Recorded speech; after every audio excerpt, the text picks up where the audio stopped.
성경 보겠습니다. 누가복음 16장 14절 보겠습니다. 누가복음 16장 14절입니다.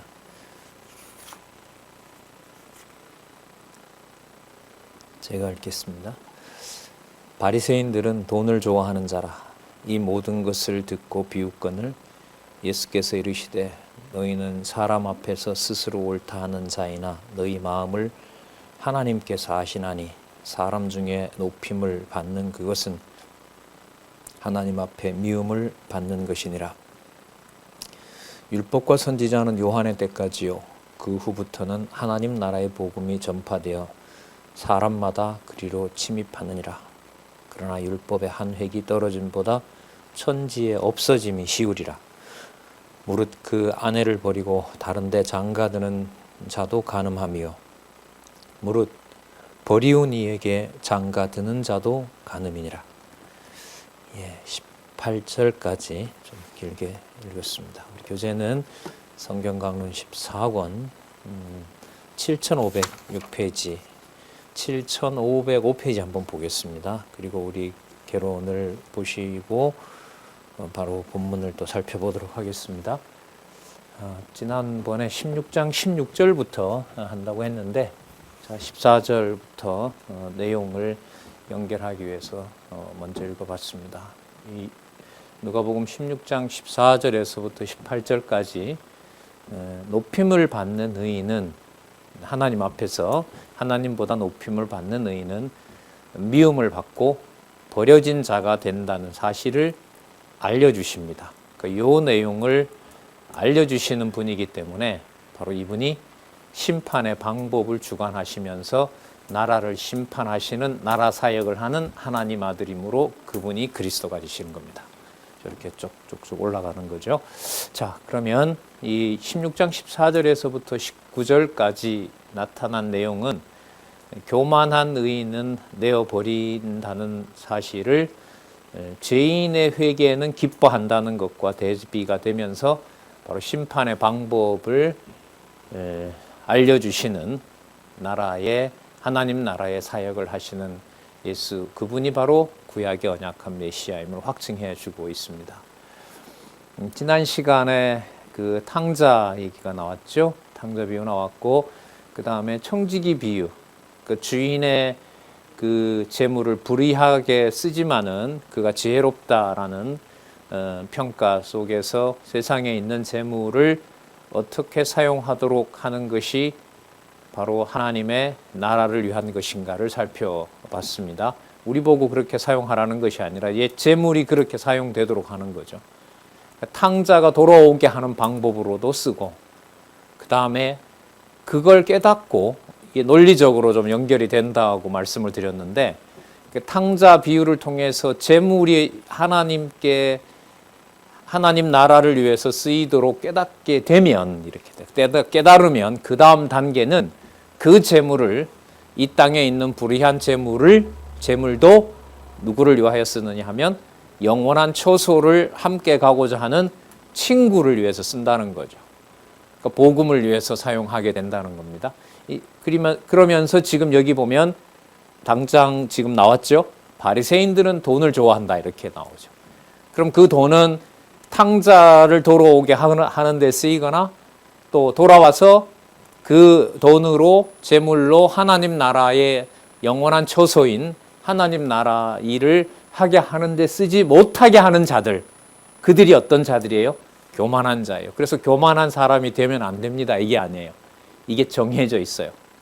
그리고 지금 이 본문에 좀 심각하게 나왔는데, 그 높임을 받고 돈을 좋아하는 바리새인들은 자기들이 높다는 것을 무엇으로 사람들에게 100% 속이냐 하면 자신들이 율법을 가지고 있다고, 하나님의 절대 진리를 자기들이 가지고 있고 가르칠 수 있다는 것으로 사람들을 완벽하게 속이는 거예요. 근데 그게 하나님이 보실 때 뭐한 자들이다? 미움받아 버려진 자가 돼요. 여기서 이제 조금만 방향을 틀어서 여러분들 가지고 계신 재물을 이렇게 쓰다가는 하나님에게 미움받습니다라고 해도 무리가 없을 정도로 이 내용들은 매우 위험해요. 주어를 그리스도께서 심판의 방법을 주관하신다는 사실을 놓아버리면, 예수께서라는 것을 놓아버리면 이 본문은 악용될 여지가 참 많습니다. 그런데 그리스도가 주관하신다는 것 때문에 이 말씀은 절대적 권위를 가지고 있습니다. 왜 절대적 권위를 가지고 있냐면, 사람이 노력하고 어떤 의를 행하는 것으로 심판 방법을 인간이 조정할 수 있는 것이, 또 선택하는 것이 아니다라는 엄격한 진리의 말씀이 여기에 들어있기 때문에 그렇습니다.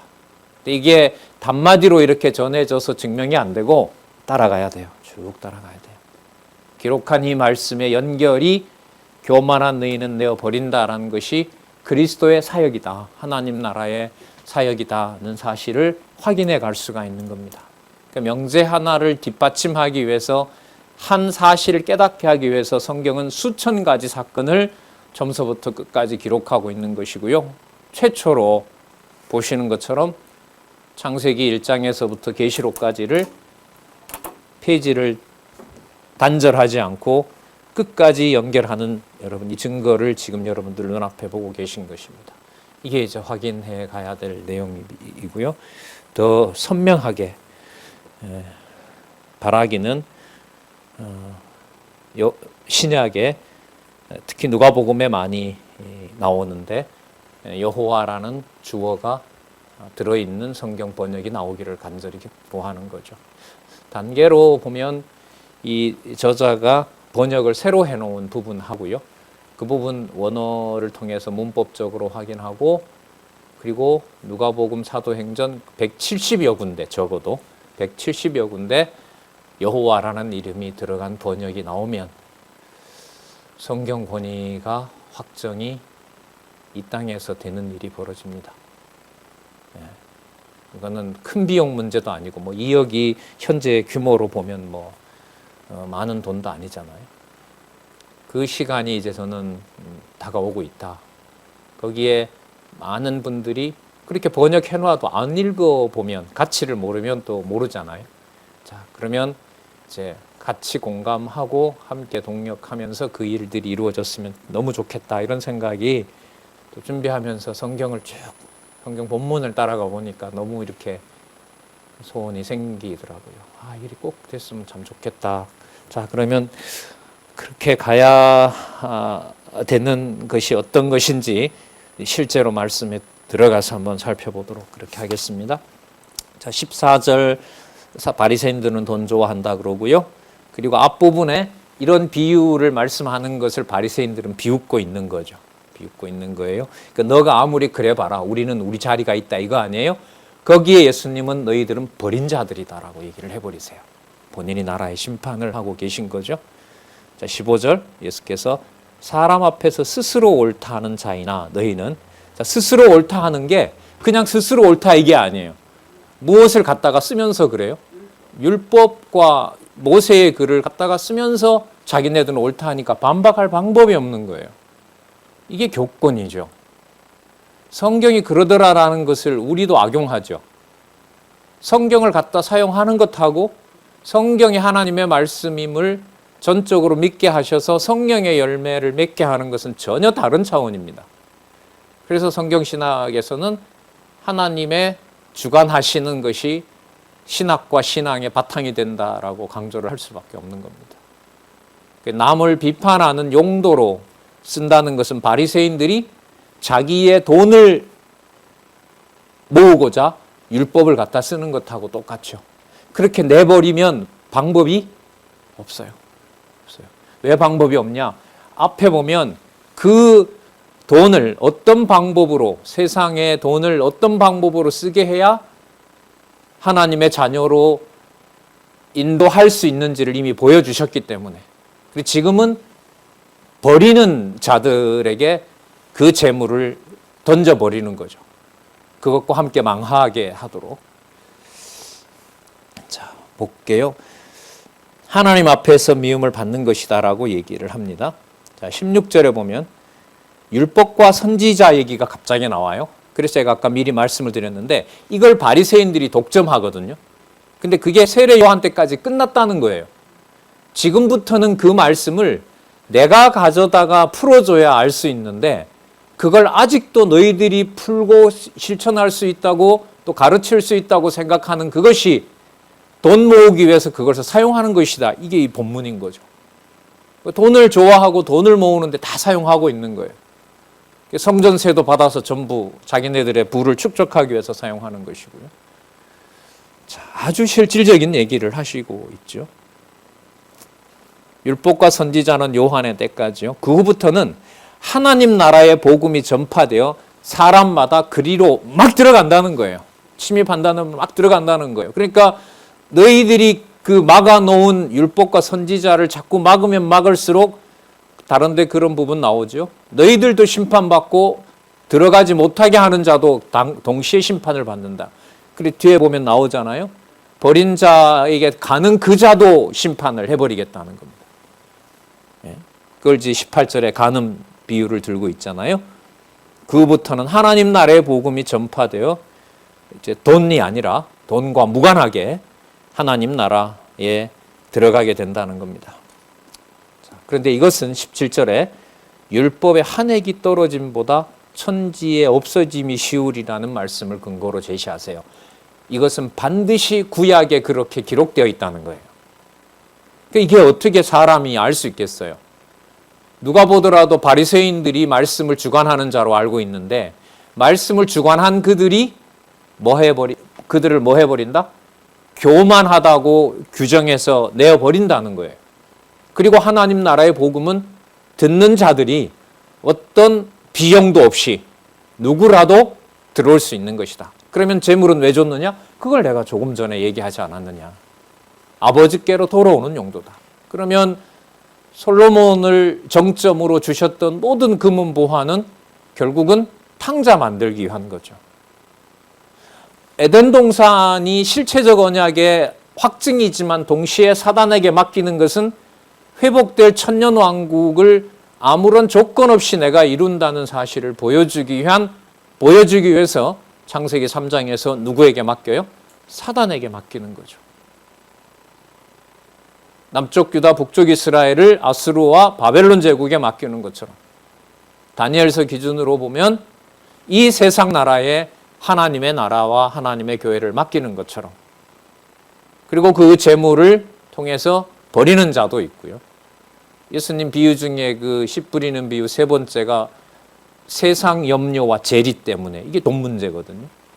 그 문제로 인하여 하나님의 복음, 하나님 나라의 복음으로부터 점점 멀어지게 되는 상황입니다. 그 시험대가 여러분들 수백억 자산을 가지고 있는 장한중앙교회에서도 현재 진행 중입니다. 하나님이 이 문제를 해결하시고 진리 아래로 돌아오게 하실 것인지 더 악화시키고 더 냉혹하게 처리하실지 아무도 모릅니다. 중요한 것은 하나님의 자녀들에게 어떤 방법을 쓰든 탕자 방법으로 쓰든 불의한 제물로 친구를 사귀게 하는 방법으로 쓰든 하나님 살아계시고 그리스도가 교회의 머리 되신다는 증거는 변함이 절대로 있을 수가 없습니다. 그게 궁극적인 목적인 거죠. 그래서 우리는 말씀을 놓고 싶지 않는 거예요. 그게 혹여나 행여 흐트러질까 봐 두려운 거 아닙니까? 18절입니다. 자, 그러므로 무릇 그 아내를 버리고, 이때 무릇 그 아내는 하나님 나라에 들어오는 그 아내를 버리는 자들, 버리고 이용하죠, 바리새인들은. 근데 그리스도는 그렇게 하지 않지요. 하나님 나라의 복음을 듣고 들어올 수 있도록 하죠. 무엇까지 사용해서요? 세상에 있는 재물까지 사용해서. 이게 그리스도가 하시는 일이거든요. 자, 아내를 버리고 다른 데 장가드는 자도 간음하며, 그렇죠, 이스라엘의 바리새인들의 경우에 해당되겠죠. 그리고 하나님 나라에 들어올 수 없는 무릇 버린 자들에게 뭐 하는 자도, 장가가는 자도 그 역시 간음함이니라. 그래서 하나님보다 돈을 더 사랑하는 버려진 바리새인들에 대해서 심판을 단정해 버리시는 내용을 우리가 여기서 확인할 수가 있습니다. 7507에 보시면은요, 밑에서부터 본문 위로 6번째 줄, 이는 새 언약의 계명으로 신랑 되신 그리스도께서 자기를 신랑으로 영접하여 믿고 따르는 제자들은, 이게 아까 하나님 나라의 복음이 전파되고 그것을 받아들이는 사람을 말하는 겁니다. 자, 버리지 아니하지만 이미 버림받은 서기관과 바리새인들은 제자로 절대 취하지 아니하시는 뜻으로 가르치신 것이고요, 그들을 따라가는 자도 뭐한 자다? 버린 자들이다. 비진리로 쉽게 던져버리는 것은 다른 어떤 재앙이나 어떤 전쟁보다가 더 무서운 하나님의 방법입니다. 그러니까 몸이 견뎌서 진리를 깨닫게 되면 얼마나 좋아요. 그러니까 한순간 몸이 편해지면서 자기 욕심을 딱 충족시켜주면서 말씀으로부터 멀어지게 하는 거, 이게 어떻게 보면 더 무서운 방법이죠. 심판의 방법입니다. 세상 나라의 전쟁은 세상 나라다 맡기고 하나님 나라의 복음은 칼과 창으로 세우는 게 아니잖아요. 지금 보시는 것처럼 그리스도께서 보내신 성령이 기록하신 말씀으로 순간 한마디로 뭐하게 하고 뭐하게 해요? 돌아오게 하고 멀어지게 버려버리는 거죠. 그러면 이 절대 진리 하나님의 말씀이 살았고 운동력이 있어서 뭐하기도 하고 뭐하기도 해요? 세우기도 하고 무너지게도 하신다는 역사가 일어나고 있는 겁니다. 그러한 하나님의 살아계신 것이 우리의 기억과 매 삶에서 떠나지 않기를 간구하는 거죠. 그리고 그 방법을 너무나 구체적이고 세세하게 오류 없이 성경신학으로 확정해 주셨고요. 유대인은 변명할지도 몰라요. 우리는 신약을 아직 모르기 때문에. 그런데 우리는 유대인처럼 변명이 안 돼요. 우리 중심으로 좀 우리 정황을 생각해 본다면 그런 시간을 여러분들과 저에게 보내게 한다는 생각이 듭니다. 자, 그리고 미움받아 부활한 자는 부활한 자가 가서 전하더라도 안 된다. 이 정한 심판을 돌이킬 수가 없다. 이게 여러분 부자와 나사로 비유입니다. 이런 연결이 필요하다고 요즘 강조하잖아요. 돈을 더 좋아하는 바리새인 비유 다음에 또 그 앞에 탕자 비유와 그 다음에 불의한 제물로 친구 사귀는 것과 돈을 좋아하는 바리새인 비유와 부자와 나사로 비유가 왜 그런 비유들이 순서대로 진행되는 걸까? 그걸 여러분 여기서 안내해주고 있잖아요. 그리스도께서 하나님 나라의 권세를 가진 하나님의 아들로서 심판 사역을 하시는데 구체적인 방법, 이건 주권성이라고 그랬죠. 절대 주권적인 방법으로 그 나라를 심판하시는 바로 메시아임을 증거하기 위한 것입니다. 이렇게 됩니다. 자, 그러면 조금 전에 바리새인들은 율법을 통해서 자기네들은 스스로 누구의 아들이라고 자부해요? 아브라함의 후손이고 택한 백성이라고 여기잖아요. 그리스도가 이걸 건듭니다. 아니다. 아브라함의 자녀들 아니다, 너희들. 너무 이거는 어떤 한 나라에다가 맡기는, 아수르와 바벨론에 맡기는 정도가 아니죠. 그건 몸으로 견디면 되잖아요. 그러면 여전히 아브라함 자손 되는 건데, 이 말씀이 얼마나 무서운가 보세요. 권위가 있는지. 그렇게 견뎌온 수백 년의 역사를 한마디로 그게 아브라함 자손인 것을 증명하려고 하는 건지 몰라도 너희들은 아니다는 거예요. 이게 말씀의 무서운 권위입니다. 이걸 어떻게 함부로 적용을 하고 이걸 글쎄요, 진짜 모르게 하면 막 나가는 거죠. 바리새인들보다 막 사용을 하는 겁니다. 그들처럼요. 이 두렵고 떨리는 거죠. 이 말씀을 우리가 대할 때마다. 자, 부자 비유 나옵니다. 자색옷과 고운 벼옷을 입고 날마다 호화롭게 즐겁게 잔치를 합니다. 거기에 나사로라 하는 한 거지가 있는데 바로 21절에 보면 개들이 와서 헌대를 핥을 정도로 아주 비참하게 이를 데 없는 자입니다. 여러분 앞에 14장에 뭐가 나오냐 하면 잔치를 얘기를 할 때 또 뒤에도 나오는데요. 갚을 자를 청할 필요가 없다고 하죠. 하나님 나라에서는. 병신들, 도저히 갚을 수 없는 자들, 그게 여러분 영혼의 상태고 영적인 상태 아니겠습니까? 죄인과 세리들. 바로 그 맥락에서 이해할 수가 있겠죠. 자, 그 어떤 것도 살아갈 만한 기력이 없이 겨우겨우 살다가 그렇게 죽은 경우. 자, 22절. 그 거지가 죽어 천사들에게 받들려 아브라함의 품에 들어갔습니다. 부자가 아브라함의 품에 가는 것이 아니라 거지 나사로가 천사들이 보호하면서 아브라함의 품에 간 아브라함의 자손인 거죠. 자, 그 사실을 부자가 봅니다.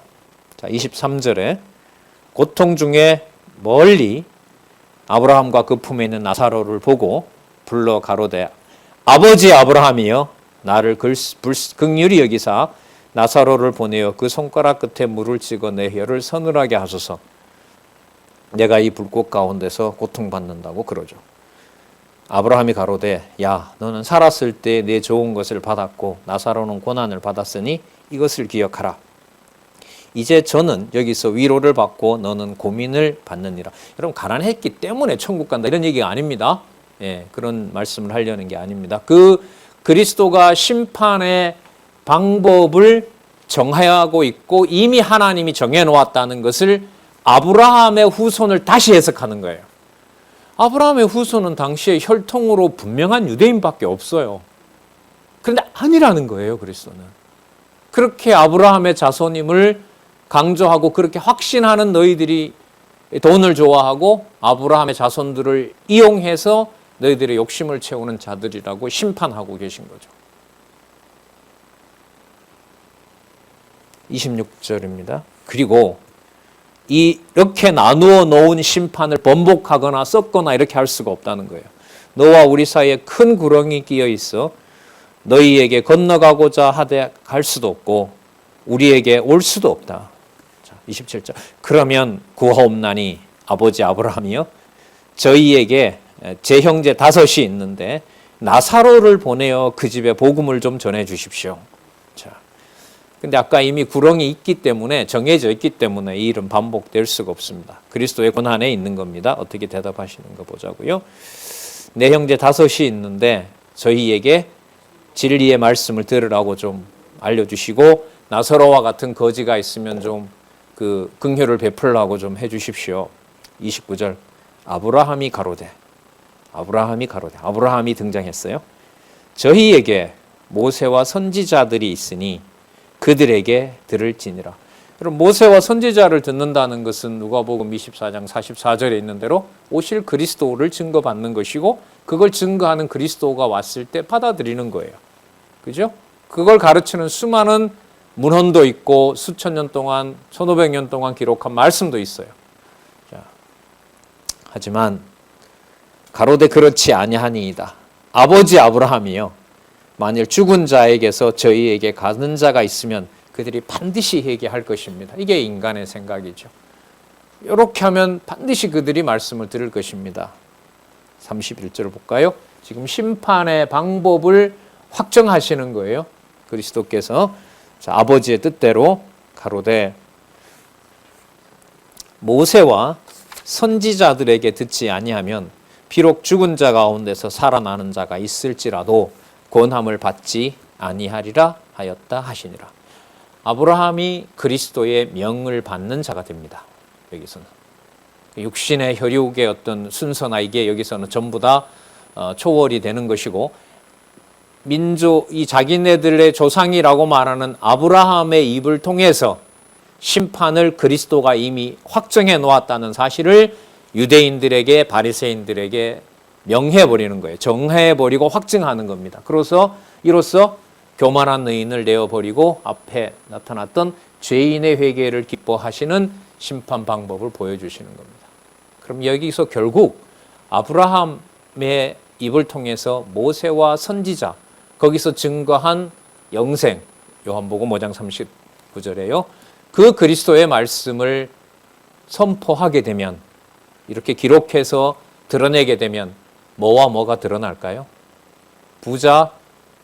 부자와 거짓 나사로, 하나님 나라에 속한 자와 돈을 좋아하는 자, 그리고 버려질 자와 선택받을 자가 갈라지는 거죠. 예. 말씀이 말씀대로 정확하게 선포되도록 하셔서 이보다 더 큰 무서운 심판은 없습니다. 마치 1500년 동안 언제 메시아 오냐라고 기다렸는데 막상 왔는데 기록된 말씀하고 그리스도하고 자기 기준하고 맞지 않아요. 내가 보는 성경하고 내 여건하고 못 믿게 해버리는 거죠.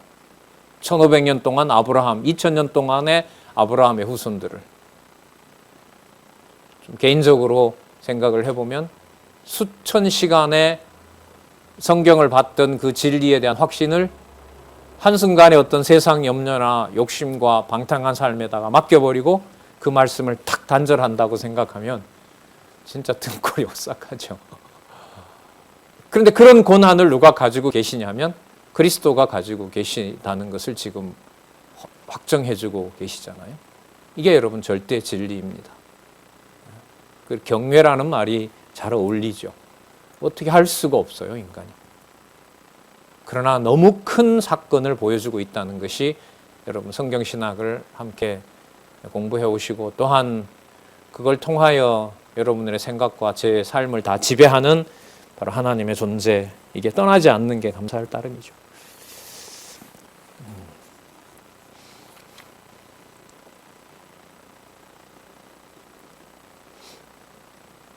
자, 그러면 아브라함의 나사로와 같은 자를 아브라함의 자손으로 선택하시고 그를 약속한 대로 천국으로 데려가는 그 모든 일이 사람의 힘과 어떤 능력으로 되는 걸까요? 아니면 전적으로 하나님의 능력으로 하나님의 작정하신 뜻대로 되는 걸까요? 당연히 후자겠죠.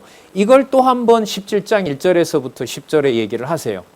여기 보면 17장 1절에서부터 10절에 화받을 자가 있으나 형제를 용서하고, 용서할 수밖에 없는 거죠. 지금 이 경우로 보면 나사로가 천국으로 인도하는 것이 나사로가 뭔가를 했기 때문에 하나님 자녀가 된 거예요? 전혀 아무것도 할 수 없는 자예요. 그런데 자기가 어떤 조건에 있다고 해서 다른 사람에 대한 정죄와 심판을 할 수가 없죠. 왜? 그 심판권은 누구에게 있기 때문에? 그리스도에게만 있기 때문에. 이걸 여기서 강조하십니다. 매우 강하게 얘기하시고요. 그리고 단지 뭐일 뿐이다. 단지 뭐일 뿐이다. 종일 뿐이다. 무익한 종 말씀이 여기에 나오죠. 자, 17장 1절에 보면은요. 먼저 4절까지 보면 실족해 하는 자에게 화가 있다고 말씀을 하세요. 그러므로 용서는 필연적인 것이다. 자, 볼게요. 예수께서 제자들에게 이르시되 실족해 하는 것이 없을 수는 없으나, 앞에 예로 둔다면은 그 거지 신세인 나사로를 막 함부로 취급하는 일, 그러니까 그리스도를 버리는 일, 그 가룟 유다 예로 들 수 있겠죠. 뿐만 아니라 가룟 유다뿐만 아니라 천국의 왕으로 오신 그리스도를 함부로 대하는 바리새인들, 사두개인들, 유대인들 다 포함되겠죠. 근데 그들이 하나님 뜻대로 된다고 해서 그들이 칭찬받을 자들이 아니다. 그들이 반드시 심판받는다. 그러니까 계속 말씀드리지만 말씀을 듣게 하고 듣지 못하게 하는 것만큼 분명한 심판의 역사가 없습니다. 그럼 참 다행스럽죠. 주중에 주일 강의와 화요 강좌 시간이 달로 보면 20시간 이상, 어떤 특강 사경회까지 치면은 한 달 30일 기준으로 봤을 때 25일 이상은 평균적으로 40년 동안 계속해서 여러분들과 저에게 공급이 된 겁니다. 하나님이 그렇게 하신 거죠. 그 사이에 너무나 좋은 매체들이 발전해서 이렇게 보시는 것처럼 아무런 동작도 하지 않고 눈만 돌리면 되는, 성경도 안 넘겨도 되는 이러한 편안한 여건 속에서 오직 하나님만 생각할 수 있는 천국 가는 대로를 열어주신 거 아닙니까? 자,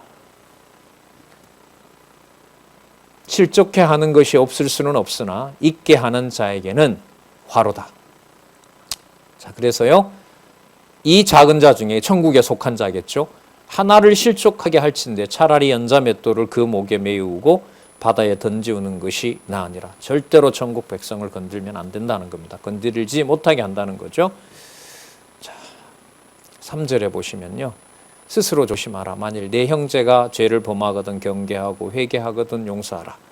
만약 하루 7번이라도 사죄를 구하거든 그렇게 하고 7번이라도 돌아온다면 받아주라고 얘기를 합니다. 이건 이미 아까 죄인의 회개를 기뻐하는 경우라고 할 수가 있겠죠. 탕자 비유에서 이미 이 사실을 확인해 주셨고요. 5절입니다. 5절부터 10절까지는 믿음을 요구한 제자들에게 하나님의 무익한 종이라는 사실을 깨닫게 합니다. 자, 이 부분도 조금 신중하게 보겠습니다. 사도들이 여쭤봅니다. 우리에게 믿음을 더해 주십시오. 왜 다만 듣자 하니 바리새인들 저렇게 율법을 잘하는 자들도 내치는 걸로 봐서 믿음을 주시는 분이 그리스도 한 분밖에 없구나. 하나님이 주셔야 되는구나를 깨닫게 된 거죠. 그래서 묻습니다. 믿음 주세요. 안 주시면 안 됩니다. 라고 얘기를 합니다. 예수님께서 그럼 준다 안 준다 이렇게 해야 되는데 보시기 바랍니다. 좀 풀어보면 하나님이 믿음을 주는데 믿음이 있다 해도 그걸 바리새인들처럼 욕심을 부리거나 그걸 이용해서 어떤 것으로 써먹으려고 하면 안 된다는 거죠. 제자로 부른 것은 믿음 주려고 하는 거잖아요. 그리고 만약에 바리새인들처럼 그걸 자기 것처럼 사용한다면 무익한 종이 아닌 거죠. 그럼 누구랑 똑같이 돼요? 바리새인하고 똑같아지는 거죠. 그렇게 하지 않도록 그리스도께서 인도해 주셔야 되는 겁니다.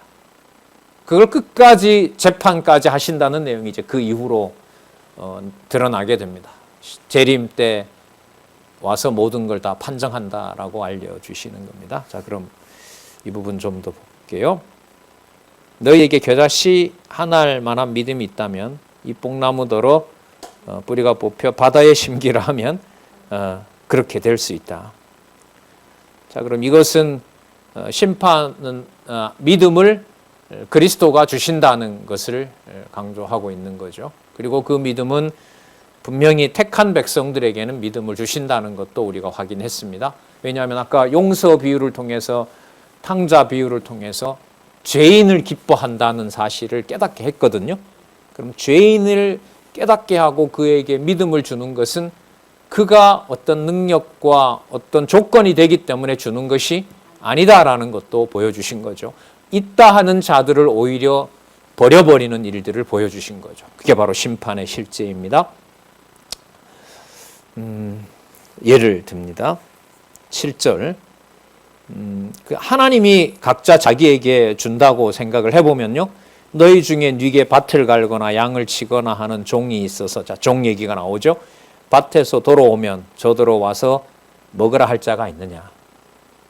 주인과 종의 관계로 보면 수고하고 온 자에게 빨리 저녁 준비해라. 그리고 우리가 저녁 먹고 나면 그 다음에 너 먹어라. 이렇게 하는 것이 주인과 종의 관계가 아니냐. 하물며 하나님 앞에서 우리가 아무리 큰 믿음을 받았다 하더라도 그 믿음을 누구 것으로 행사할 수가 없다. 자기 것으로 가지고 행세할 수가 없다. 그렇게 하는 자들이 아까 바리새인들을 내가 조금 전에 정죄하고 심판하지 않았느냐. 자, 그 맥락입니다. 9절입니다. 명한 대로 하였다고 종에게 살해하는 걸 받느냐. 그럴 리가 없다는 거죠. 이와 같이 너희도 명령받은 것을 행한 후에, 더 정확하게 말씀드리면 믿음을 주신다고 했으니까요. 하나님이 하도록 해주신 명령을 받아서 수행했다고 하더라도 이르기를 우리는 무슨 종이라? 무익한 종이라. 이걸 감당할 자가 아닌데 감당하게 해 주셨습니다. 이거죠. 그러니까 용서를 할 수밖에 없는 거죠. 자기의 어떤 그 행위가 상대적으로 많다고 해서 자기가 그걸 노력을 많이 해서 얻은 것처럼 생각을 하고 이 정도 했으니까 내가 주인과 같이 겸상을 해도 된다 이러는 종은 건방진 거죠. 그러니까 하나님과 같이 되고자 하는 거잖아요. 거기에 대해서 그리스도께서 엄격하게 이 말씀을 하고 계신 겁니다. 우리의 하여야 할 것을 한 것뿐이라 할지니라. 그러니까 하나님이 하게 해 주셔서 하게 했을 뿐이고 바리새인들과 서기관들의 의보다가 우리가 형편없을 수도 있는 자들인데 종처럼 버리지 않고 친구처럼 우리를 하나님의 나라의 합한 백성의 행위로 받아들여 주셨습니다. 이렇게 이제 하게 된다는 말씀을 가르쳐주고 있는 거죠. 그러면 이렇게 바리새인들을 버리고 불러들인 모든 사람들을 그러면 모두 다 자기 백성 삼으시느냐? 아니라는 거죠. 계속 이게 심판과 절대 주권성이 계속해서 여기에 이제 반영이 되는 겁니다. 그러니까 여호와 살아계신 것의 확증은 무엇이 드러날 때 가능해요? 지금 보시는 것처럼 엄격한 하나님의 말씀이 절대 진리로 집행이 될 때 그걸 적용하면서 진리와 비진리를 갈라내는 겁니다. 유대인들에게 뭔가 남겨놓는 여지가 있어요? 없어요? 아예 없어요.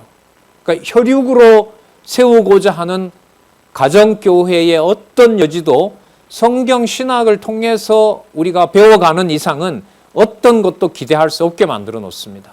하지만 함부로 다 갖다와 자기 마음대로 버리는 것도 안 됩니다.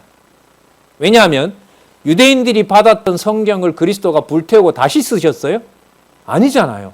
그리스도가 직접 뭐라 하셨죠? 1.1핵이라도 다 이룬다고 한 거지. 그럼 하나님이 우리에게 육신과 더불어 준 우리에게 모든 재물과 모든 가족 관계를 전부 뿌리부터 다 없앤다는 것이 아니라 그것을 생명의 삼키운 바 되도록 무엇으로 다시 양육시키고 키워주신다는 거죠. 진리의 말씀으로 그렇게 하신다는 겁니다. 그게 여러분 이 증거가 저는 성경신학이라고 생각을 합니다.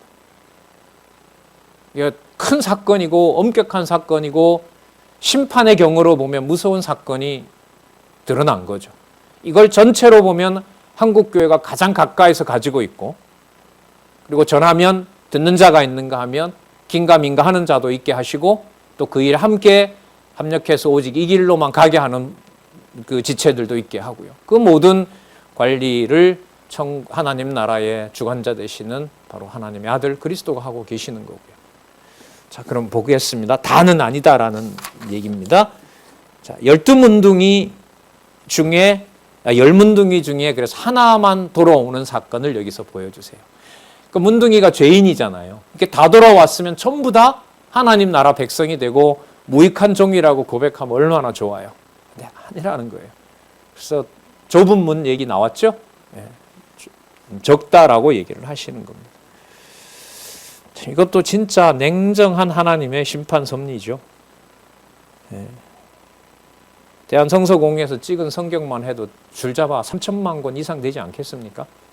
제가 확인해 보진 않았지만 현재 인구 대비로 볼 때 그래도 안 보여주시잖아요. 그걸 가지고 인간적으로 어떤 악용하게 하는 그 역사가 일어났지 않습니까? 볼까요? 예루살렘으로 가시는데 사마리아와 갈릴리 사이로 지나가는데 문둥병자 10명이 예수님 지나가신다는 소리를 듣습니다. 소문을 듣습니다. 그리고 13절에 예수 선생이여라고 부릅니다. 긍휼히 여겨달라고 하고요.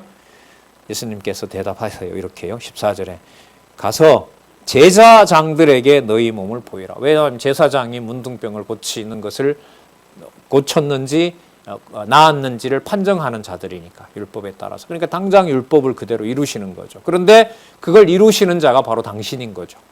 아까 아브라함을 보냈던 것처럼 대제사장들도 다 자기 손아귀에서 쓰고 있는 거고요. 세례 요한도 마지막 선지자로서 본인이 사역을 위해서 쓰는 자가 되는 거예요. 이제 누가복음은. 그러니까 누가복음에서 예수는 단지 나사렛 예수가 아니라 마태복음과 마가복음에서 확정한 메시아이고 하늘에 계신 아버지의 아들로서 하나님 나라의 사역을 할 수 있는 요한복음으로 가는 그분이 하나님이신 그런 흐름 속에 있어요. 그러니까 누가복음 후반부에 갈수록 이건 더 심하게 나타날 수밖에 없는 겁니다. 자, 볼게요. 15절에 그중 하나가 자기의 낳은 것을 보고 큰 소리로 하나님께 영광을 돌리며 돌아와 예수의 발 앞에 엎드려 살해하니 저는 사마리아인이라. 유대인도 아닌 버린 자라고 하는 사마리아 사람인 겁니다. 예수께서 열 사람이 다 깨끗함을 받지 아니하였느냐? 그 아홉은 어디 있느냐? 18절 볼까요? 이 이방인 외에는 하나님께 영광을 돌리러 돌아온 자가 없느냐 하시고 그에게 이르시되 일어나 가라. 내 믿음이 이방이니까 내가 아버지로부터 준 믿음으로 너가 구원받았다 이거죠. 앞에 있는 내용들이 그렇게 나오니까. 자, 이 자가 하나님께 영광을 돌렸다고 했잖아요. 그럼 그리스도는 자기가 했다고 할까요? 아니죠. 아버지가 하도록 한 사역을 한 거죠.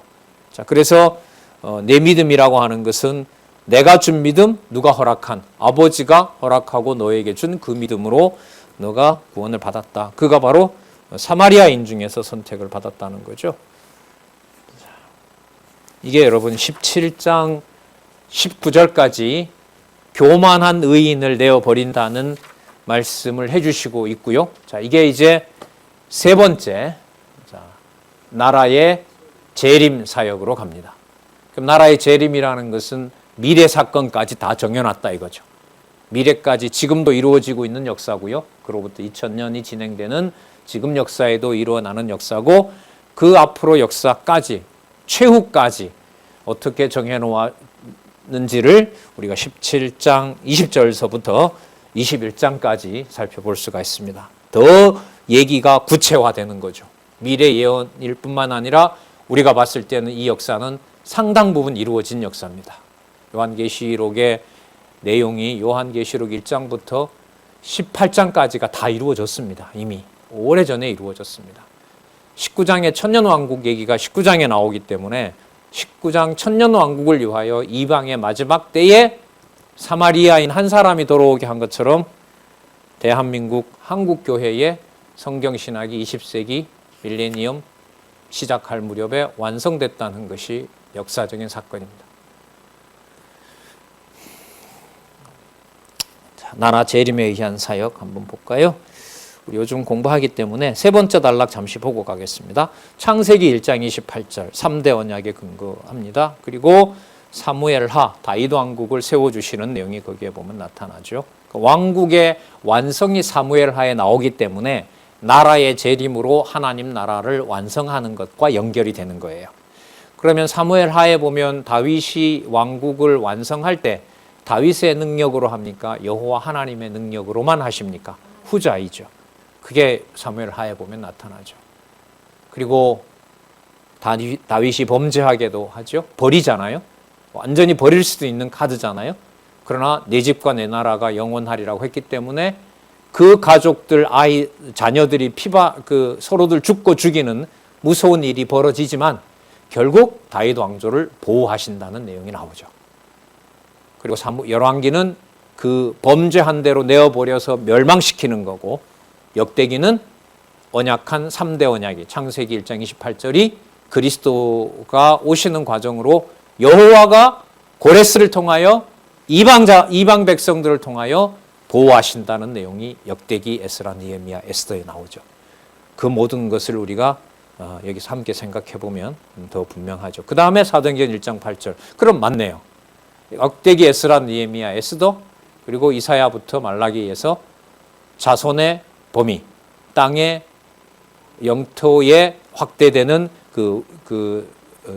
외연 그리고 통치자 유대인들 방식이 아닌 바로 이방의 백성들도 통치하는 그리스도 그 3대 언약을 우리는 이사야부터 말라기에서 많이 확인을 했습니다.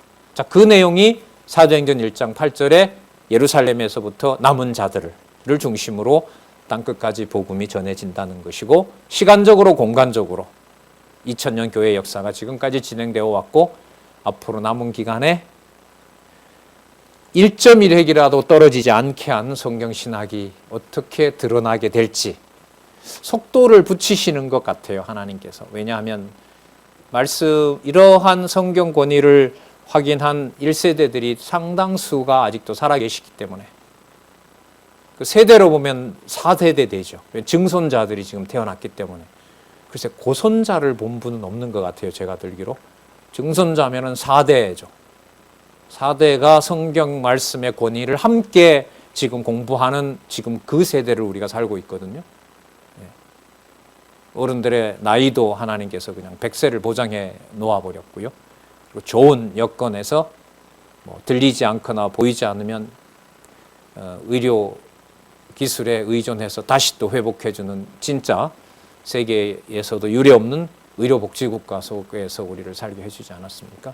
어쨌든 그 모든 사건들이 그리스도가 2000년 전에 약속하셨던 나라의 재림 사건과 재림 사건의 확증과 함께 지금 성취되고 있다는 사실을 좀 생각을 하면서 보도록 하겠습니다. 자, 17장 20절에서부터 19장 27절까지 재림할 나라에 의한 사역.